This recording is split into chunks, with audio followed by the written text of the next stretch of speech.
Bulletin में सबसे पहले आपको बताएं, chief justice of Pakistan justice Yahya Afridi की ज़ेर सदारत जुडिशल कमीशन ऑफ पाकिस्तान का इजलास जारी है। नुमाइंदे खुसूसी अब्दुल क़य्यूम सिद्दीकी हमारे साथ टेलीफोन लाइन पर मौजूद हैं। अब्दुल क़य्यूम सिद्दीकी, 5 जजेस के दीगर हाई कोर्ट्स में तबादले पर गौर हो रहा है, कब से जारी है इजलास और कब तक मुकम्मल होने का इम्कान है?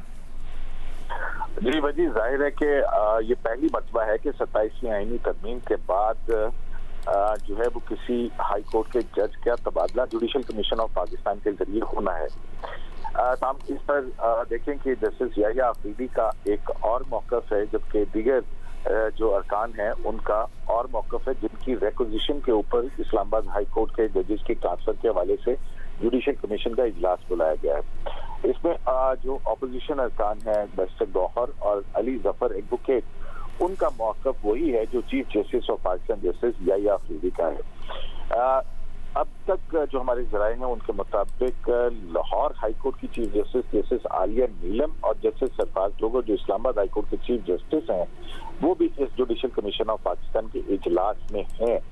और हमारे ज़राए का ये कहना है कि इस हवाले से जो है वो अपनी राय दी जा रही है कि किसी जज की ट्रांसफर। ठीक है, इस अहम जुडिशल कमीशन के इजलास में चेयरमैन पीटीआई बैरिस्टर गौहर ने शिरकत की और याद रहे कि 26वीं और 27वीं आईनी तरमीम के बाद पीटीआई के नुमाइंदगान ने इन इजलासों का बॉयकॉट कर रखा था। चेयरमैन पीटीआई बैरिस्टर गौहर ने कहा है कि जज की मर्जी के बगैर ट्रांसफर अदलिया पर कदगन है, फैसला वापस लेना चाहिए। अगर जज के फैसले से इख्तलाफ है तो जुडिशल काउंसिल या रेफरेंस फाइल किया जा सकता है। अपने तहफ़्फ़ुज़ात कमीशन के सामने रखेंगे।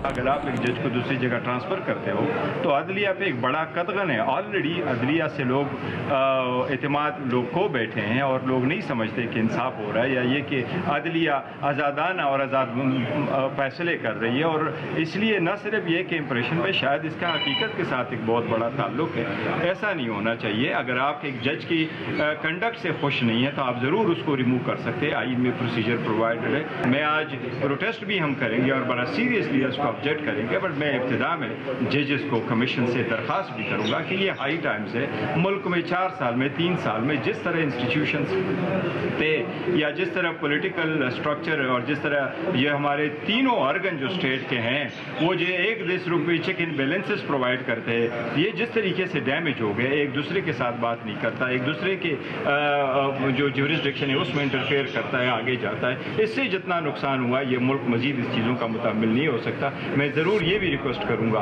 कि आप सबसे पहले तो इसको विड्रॉ कर लें। जुडिशल कमीशन इजलास से मुतालिक भी आपको तफसील देंगे, लेकिन एक अहम खबर आ रही है। ईरान अमरीका जंग बंदी और अमन मुआहदे से मुतालिक अमरीकी सदर ट्रंप ने इशारा दिया है कि वो ईरान की जानिब से जंग के खात्मे के लिए पेश की गई ताज़ा तजावीज़ कबूल करने के हक में नहीं है। अमरीकी मीडिया के मुताबिक तेहरान ने एक ऐसा मंसूबा पेश किया है जिसके तहत आबनाए हुर्मुज़ को दोबारा खोल दिया जाएगा, जबकि उसके जौहरी प्रोग्राम से मुतालिक मामलात बाद की बातचीत के लिए छोड़ दिए जाएंगे। दूसरी जानिब अमरीकी मीडिया ज़राए का कहना है कि अगर अमरीका और ईरान के दरमियान पाकिस्तान में मुज़ाकरात का दूसरा दौर नहीं हो सका, ताहम सालिसी अमल से वाकिफ अफराद के मुताबिक दोनों फरीक इतने दूर भी नहीं जितने बाज़ाहिर नजर आते हैं।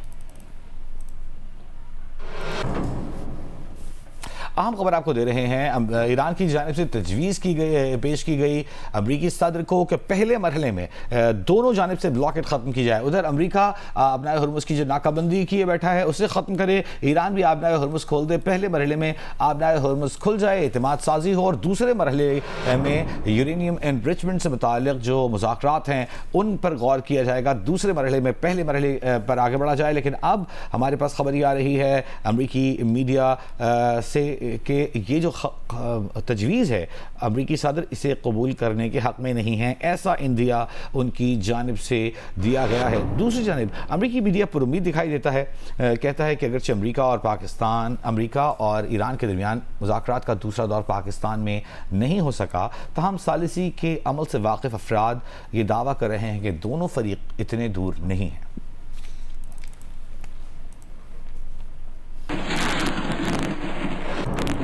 अमेरिकी सदर डोनाल्ड ट्रंप की ज़ेर सदारत नेशनल सिक्योरिटी मीटिंग का अहवाल अब तक खुफिया है। अरब टीवी अल जज़ीरा ने इस इजलास के बारे में अपनी खबर में लिखा है कि आमतौर عام طور پر ایسے اجلاس کے بعد پڑھے جانے والے بیان میں تھوڑی بہت معلومات ہوتی ہیں۔ تاہم پیر کے روز اجلاس میں کون شریک تھا، کیا بات ہوئی، اس کا کوئی اشارہ تاحال نہیں مل سکا ہے۔ یہ تفصیل دی جا رہی ہے اب سے کچھ دیر پہلے امریکی صدر ڈونلڈ ٹرمپ کی جانب سے بلائی گئی نیشنل سیکیورٹی میٹنگ کا۔ اس نیشنل سیکیورٹی میٹنگ کے بارے میں خیال یہ کیا جا رہا تھا کہ ایران کی جانب سے پیش کی گئی تجاویز اس میں امریکی دفاعی کمان کے سامنے امریکی صدر نے رکھی ہیں۔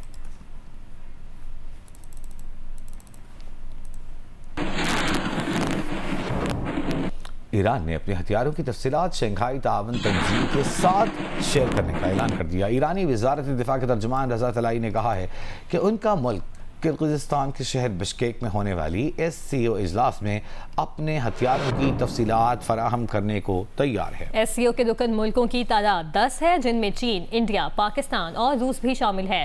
اس تنظیم کا مقصد رکن ملکوں میں سیاسی، اقتصادی، سیکیورٹی اور انسداد دہشت گردی تعاون کو یقینی بنانا ہے۔